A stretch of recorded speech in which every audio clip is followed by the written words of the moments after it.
Hi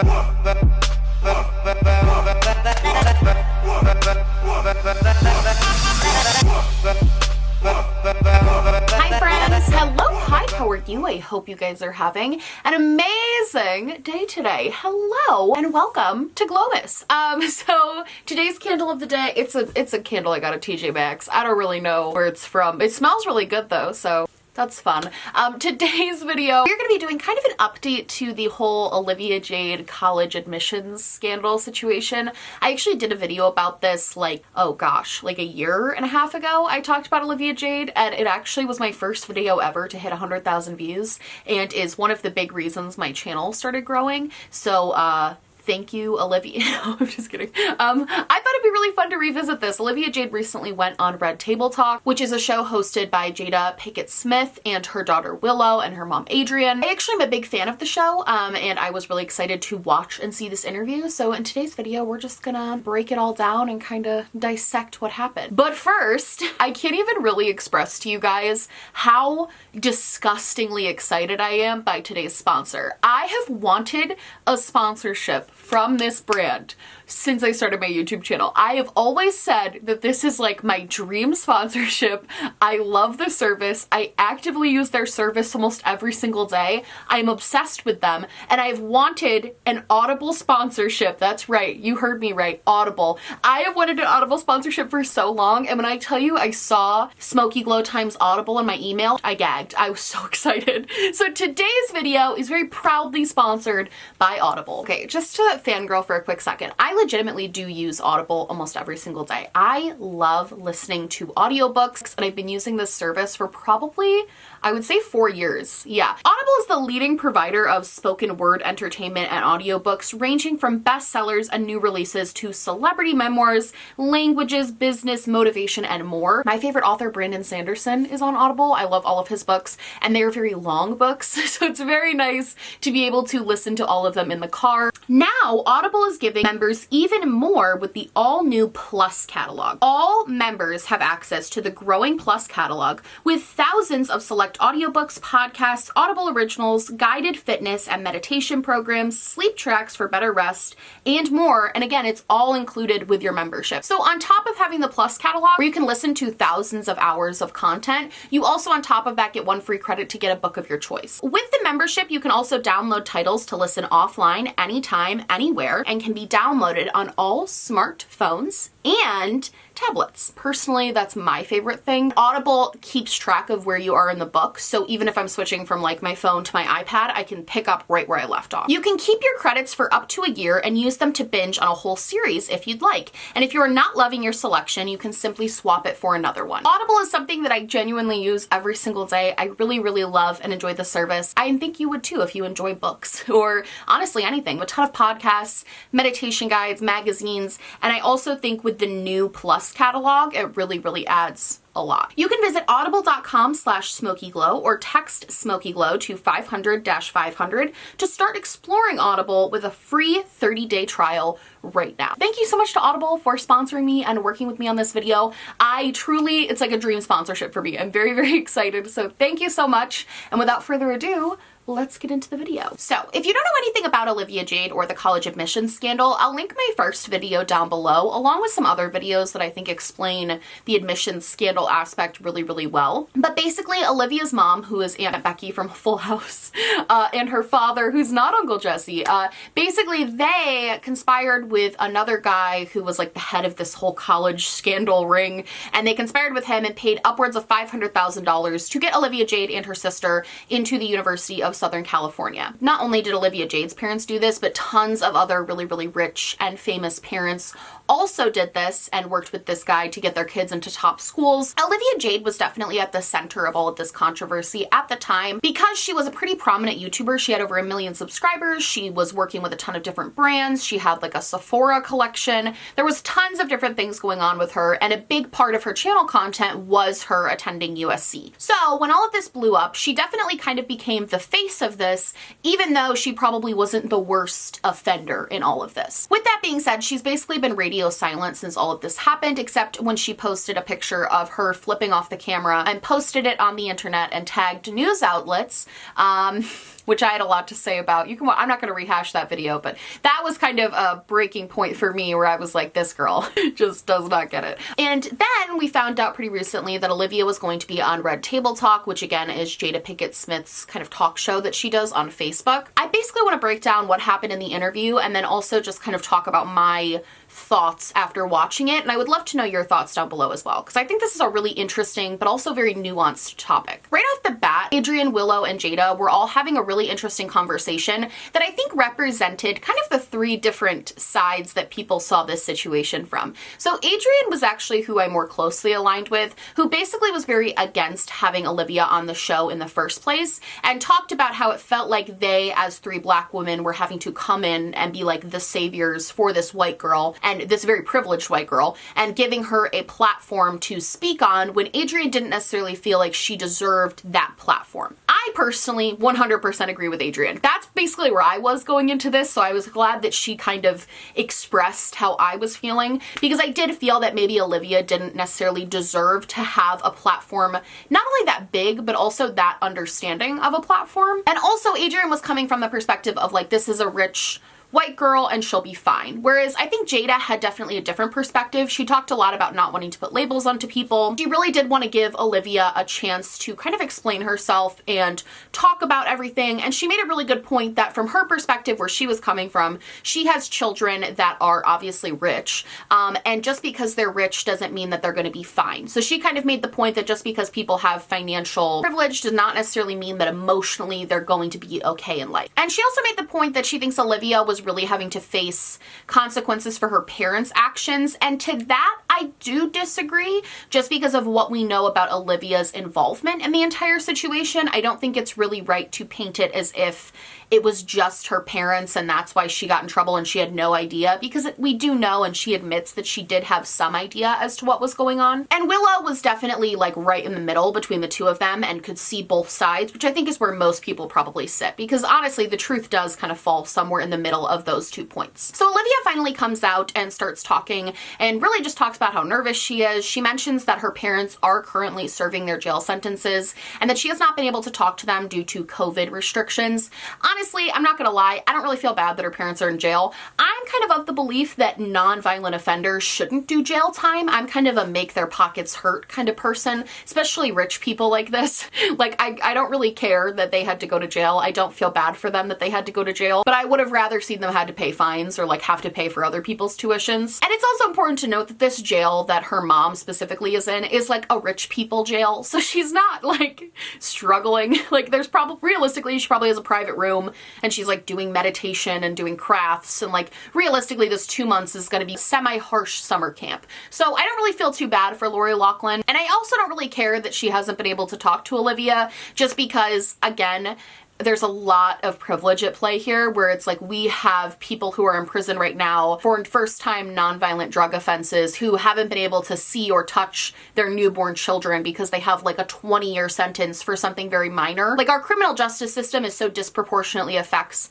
the Black community and people who are economically disadvantaged that I have a very hard time feeling bad for a rich person sitting in a rich person jail for 2 months, and she's gonna make it out by Christmas. Like, I don't feel bad for her, okay? Olivia also basically says that she feels she needs to be given a chance to grow and learn from this experience. And I actually don't disagree with that. And I'll explain why. I feel like a lot of people are gonna say, well, fuck her. And I do agree with that too, but I also somewhat agree with the giving another chance thing. She was, I believe, 18 when all of this kind of happened, and 19 when everything kind of blew up in her face. And I will say, when you're that age, she made a lot of bad decisions. She made a lot of bad mistakes. But I will say, when you are that age, I do feel you're gonna make a lot of bad decisions. You're gonna make a lot of mistakes. It seems to me that even though she knew what she was doing, which she does downplay that in this interview, she was being very heavily guided by other people in her life and adults in her life. And I honestly think most kids at the age of 18 maybe wouldn't understand the sort of wrongfulness that was happening and the injustice that was happening. I think a lot of kids would have probably gone along with that. So I kind of do understand her point of like wanting to get another chance, but there's also a part of me that's just like, I don't care. Like, I don't know, rich people probs. Like, I don't know, I have a hard time caring. She talks a lot at length about how she found out about this whole situation. Basically, she was on spring break and she found out because she Googled it, basically. And after the fact, she didn't go back to USC. She kind of just hid out in her room for months. And she also talked about how she was very confused at first about why people were making such a big deal out of the situation. And she didn't fully understand why people were so angry, because where she came from, buying your way into college was very normal practice. And even though she admits that that isn't okay, she does say that that's why she didn't understand why people were so upset, and she was confused about why there was so much outrage and why there were lawsuits, because she felt like for her and her world, this was very common practice. Now, I will say, I believe that that's true. Like, I believe that she didn't really think that what she was doing was wrong, in the sense that I believe that everybody else around her did things that were similar. I don't believe that she didn't know that it was wrong. I don't believe that she didn't know that it was like illegal what she was doing, and that's only because there were emails that Olivia Jade was CC'd on between Lori and the college admissions guy that like ran all of this, talking about Olivia Jade's guidance counselor bringing up a lot of concerns about her acceptance into USC, and they were kind of talking about how she needed to be kind of hushed up and it was like a problem they needed to deal with. So I don't buy fully that Olivia Jade wasn't aware that it was shady. I think she just didn't really care that it was shady. Does that make sense? And I wish that had been clarified in this interview. They do have a really good conversation just about privilege that I think that alone is worth watching the interview for, because I think it was a really, really good conversation they had just about white privilege and her being unaware. And I think she was rightfully called out, specifically by Adrian, for a lot of the privilege that she had, and was kind of called out on a lot of the things she said. She also said that she didn't come on the Red Table Talk to get any sort of pity or get any sort of like people feeling bad for her, but more that she just wanted to be able to start at a second chance. She also addressed the vlogs that she made, where she basically talked about the fact that she didn't even really care about college, and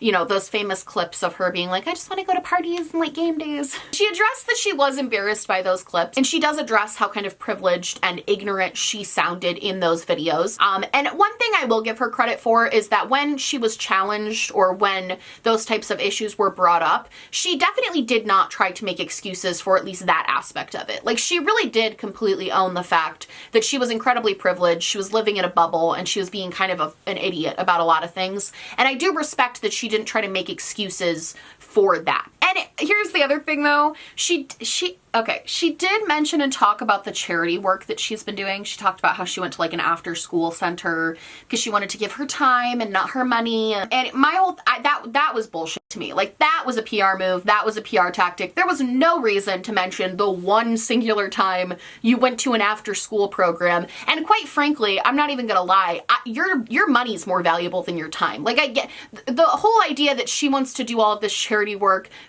because she wants to give her time and not her money. That's because you want to feel better. Like, that's solely a selfish thing. I'm not saying doing charity work is inherently selfish, because it's not, but at the same time, if you're doing it because you're like, oh, I want to get something out of it, you're doing it for you at that point. Because those kids at that after school program, while I'm sure it was cool like meeting you, they need money. Like, that program needs resources and money and funding, and they're gonna get 10 times more out of your dollar than they are of you spending an hour there. I think also Adrian did a really good job at explaining why, specifically for the Black community, and also just people in general really struggling right now, why, given that we have had one of the worst years for humanity in general, just with COVID and with just there's so much inequality, the inequality is so blatant right now, given people who have privilege are kind of shown even more during these types of times, because you have people that are dying, that are homeless, that can't, you know, feed their kids, that can't buy their kid Christmas presents. I think Adrian brought up a really good point of like,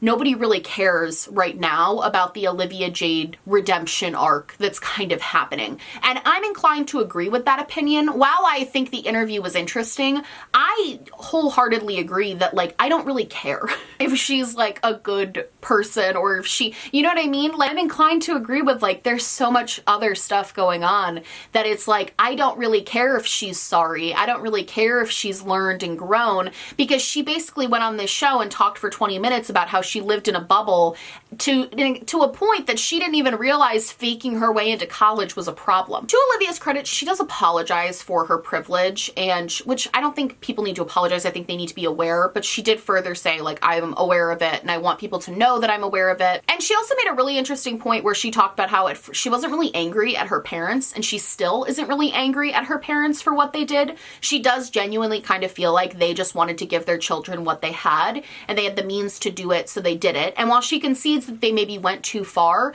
she doesn't really say that she was ever angry at them or mad at them for that decision, which again, I think is a little bit telling to that she still doesn't really fully think that they did too much wrong. I think she thinks they were following social norms and that they just took it too far and got caught. I don't necessarily believe that she thinks what they did was like wrong. I think she understands now that the institution that allows things like that to happen is wrong, but I don't think she thinks that what her parents did were wrong. Does that make sense? Also, again, this is really just an I Love Adrian channel. I am so happy that she pointed out to Olivia, because Olivia really did spend the whole interview being like, I wasn't aware of my privilege, I lived in a bubble, I didn't know any better, blah, blah, blah. And Adrian really called her out and was like, well, you should have. Like, you should have known better. You have access to the news, you have access to social media, you have access to all of these things. There really isn't an excuse for being as uninformed as you're claiming you were when you have access to all of this information. When being 20 years old and still living in this bubble, there's not really an excuse at that point. And I completely agree with that point. I will say, I do think that she was heavily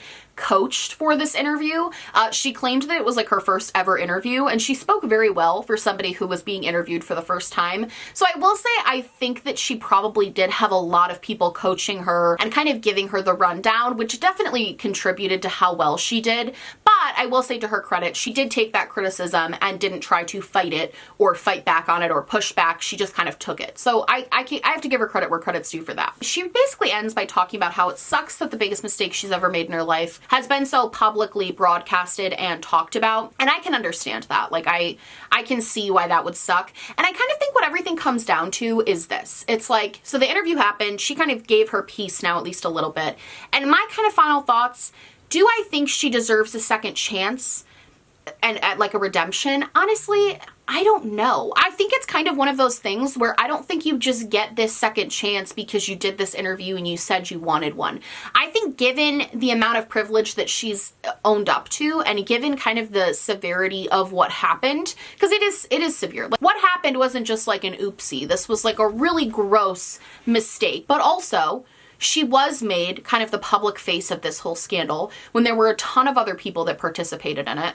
I almost feel like she got more heat than her parents did, honestly, as far as public opinion goes. And I do think that if she does want this second chance and she does want to move forward, I think that she needs to show with her actions that she actually has learned from this and grown from this. It's not one of those things where I'm like, oh yes, Olivia, you talked about privilege for 20 minutes, so here is your, you get to move past this badge. Like, no, it's gonna be a kind of consistent thing. And I'm not really a fan of hers, so I'm not gonna like watch and, you know, keep up with everything, and I don't really care. But at the same time, if you are a fan of hers and you're sitting there like, do I forgive? Watch. Like, just watch what she does. Watch and see if her actions improve. Watch and see if that kind of privilege that she exuded in her videos improves. And if it does, and she has learned and grown from this, then absolutely she deserves another chance. But if she hasn't, and this was all kind of an act, then no, I don't think she really deserves another chance, and I don't really care if she gets her YouTube following back. You know what I mean? I do really wish that the interview had pushed a lot harder into her actual involvement and knowledge on the whole situation, because we all know she posed for the rowing pictures, and she did touch on a couple of things. Like, she said that her college admissions essay was changed, and she didn't know that it was changed. She only found out after the fact that it was changed. But it doesn't really talk about her actual involvement or how much she knew or how much she was aware of. And that probably is a legal thing, but at the same time, I wish that that had been able to be discussed. I wish we knew the role that she actually played, because even after watching this whole interview, there's still a lot of speculation regarding how much she actually knew and how much she didn't, which kind of, honestly, I know I might be skeptical, but that leads me to believe that she did know more than we initially thought, because if she didn't, why wouldn't she just say, I didn't know anything? You know what I mean? She also kind of tries to take the blame off of her mom and put it onto her dad by saying that her mom was filming a movie at the time and didn't have a lot of interaction with this whole situation. However, again, given the emails that Lori sent to this admissions guy about Olivia's school guidance counselor, I do have a hard time kind of believing that to be true. I think Lori did play a role, at least in some way, because if she didn't, she wouldn't have been doing that type of communication. I do feel like because her mom's more famous, it's a little bit calculating to be like, my mom didn't have a lot to do with it, so her mom can keep booking movies and TV shows, you know? Now, overall, I think that the interview was very obviously kind of a PR stepping stone in order for her to be able to start her life as like an influencer again. Being that her fan base probably is younger, like middle class white, it probably is really good for them to hear their, you know, idol, somebody they really idolize, somebody they look up to. It's probably good for them to hear her talking about things like white privilege, economic privilege. So I don't think that's, whenever an influencer starts talking about social issues in that way, I do not think that's a bad thing. I do think that's a good thing. Do I think it's coming from this place of like her really fully understanding it and wanting to change? No, I don't. However, she's welcome to prove me and other skeptics wrong with her actions. Kind of like I said, when something like this happens, image just doesn't get rehabilitated overnight because you did one interview. It takes time and it takes learning and growing, and not only doing that, but showing that growth, especially if she wants to continue on in kind of a public way. Because it does seem like she wants to return to YouTube and start doing YouTubing again. And if she wants to do that and be successful at it, I think she does have to show a level of growth and change in her content. I am very interested to know what you guys think about this whole situation and what you think about all of this drama. And yeah, just let me know. I think the interview was interesting, but I definitely wish it had gone a little bit harder. And basically, I don't really think she's changed all that much, but I'm welcoming her to show, you know? If you like this video, please like and subscribe, or just subscribe, or do neither. I'm honestly just so happy you're watching me. Thank you so much for being here. My merch, my social media, and everything I'm wearing on my face will be linked down below, along with links and information to the Georgia Senate runoff races that are happening on January 5th. Super important. Stay informed, stay involved. I love you guys so much, and I will see you in the next one. Bye!